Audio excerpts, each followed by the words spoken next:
North pole की जमा देने वाली ठंड और चारों तरफ फैली बर्फ के बीच एक विशाल जहाज फंसा हुआ है। लेकिन यहाँ मौजूद क्रू का दुश्मन सिर्फ यह कड़ाके की ठंड नहीं है, असल में उनका शिकार कोई और कर रहा है। सफेद धुंध के बीच से अचानक एक अजीब और विशाल साया निकलता है, जिसकी पीली आंखों में इंसानियत नहीं सिर्फ नफरत भरी है। यह कोई कुदरती जानवर नहीं है, बल्कि एक ऐसी भयानक गलती है जिसे मौत ने भी ठुकरा दिया है। आज हम बात करेंगे गुइलेर्मो डेल टोरो की फिल्म फ्रैंकेनस्टीन की एक ऐसी कहानी जो साबित करती है कि कुछ राज बर्फ के नीचे दबे रहें तो ही बेहतर है।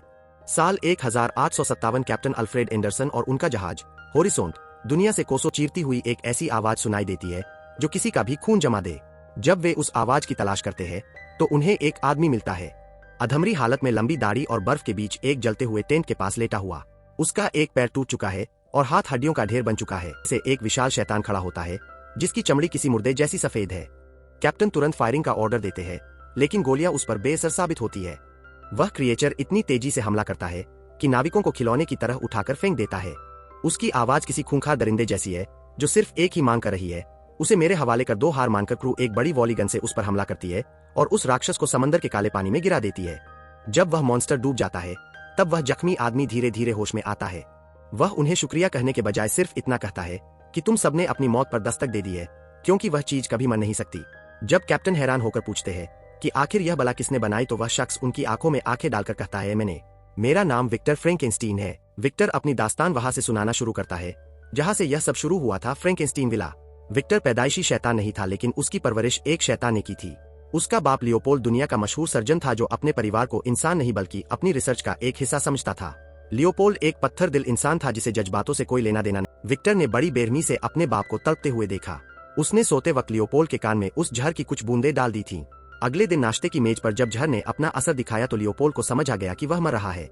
उसने मरते वक्त अपने बेटे की आंखों में देखा, लेकिन वहां कोई दुख नहीं था। आटा छा गया। विक्टर की सांसें रुकी हुई थीं। तभी उस मुर्दा शरीर की एक पीली आंख खुली और उसका एक हाथ धीरे से हिला। विक्टर को लगा कि उसने जंग जीत ली है। वह पागलों की तरह चिल्लाया, यह जीवित है, इट इज अलाइव। लेकिन उसकी यह खुशी सिर्फ कुछ पलों की मेहमान थी। विक्टर को सच पता था। उसने अंधेरे में एक विशाल साया देखा जो उसे दूर से देख रहा था। विक्टर समझ गया कि उसका बेटा, उसकी वह भयानक रचना वापस आ गई है और उसने अपनी पहली कुर्बानी विक्टर के सबसे प्यारे इंसान की ली है। यह तो सिर्फ शुरुआत थी उस खौफनाक बदले की जो अब विक्टर की पूरी दुनिया को राख करने वाला था। विलियम की मौत ने फ्रैंकेनस्टाइन परिवार को झकझोर कर रख दिया था और विक्टर के दिल में एक ऐसी आग जल रही थी जो उसे अंदर ही अंदर खाए जा रही थी। उसे पता था कि उसके भाई का कातिल कोई भेड़िया या डाकू नहीं बल्कि उसकी अपनी ही बनाई हुई संतान है, लेकिन सच बोलने का मतलब था खुद को दुनिया की नजरों में एक अपराधी साबित करना।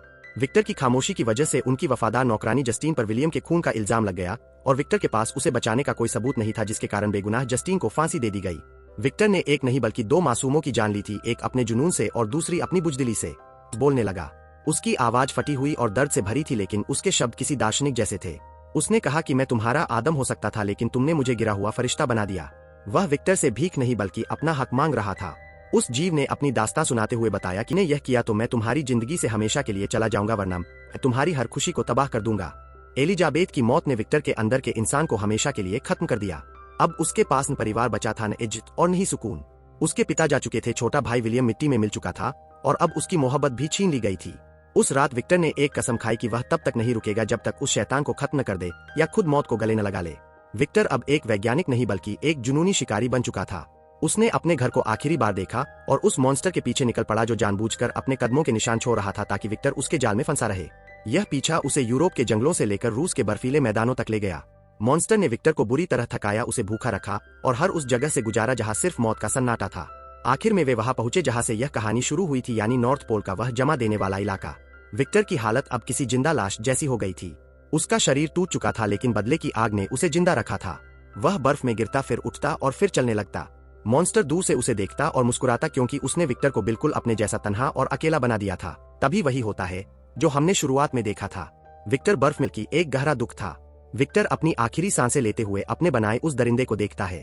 पहली बार विक्टर को एहसास होता है कि यह मॉन्स्टर बुरा नहीं था, बल्कि विक्टर ने उसे बुरा बनने पर मजबूर किया था। विक्टर ने उसे जन्म तो दिया, लेकिन उसे कभी अपना नहीं कहा। अपनी आखिरी सांस लेने से पहले विक्टर धीरे से बुदबुदाता है कि मुझे माफ कर दो मेरे बेटे। विक्टर की आंखें हमेशा के लिए बंद हो जाती है और इसी के साथ रचिता और उसकी रचना का यह खौफनाक सफर खत्म हो जाता है। लेकिन क्या वह मॉन्स्टर अब रुकेगा? विक्टर फ्रैंकेनस्टीन की सांसें थम गईं और केबिन में एक गहरा सन्नाटा छा गया।